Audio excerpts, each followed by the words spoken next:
You ask Tiger to calculate. This deals with linear inequalities with one unknown. The final result is x smaller than 36. Let's solve it step by step.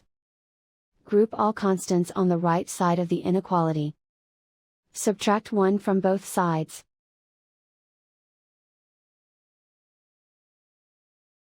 Simplify the arithmetic.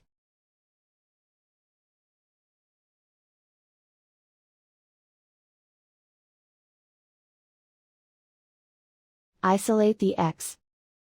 Multiply both sides by 4.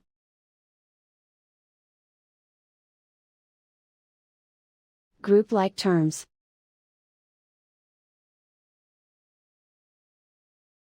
Multiply the coefficients.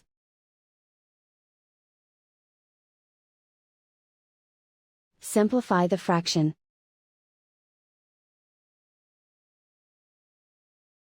Simplify the arithmetic.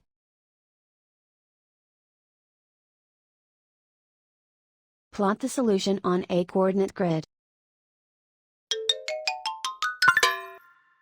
And so the final result is x smaller than 36.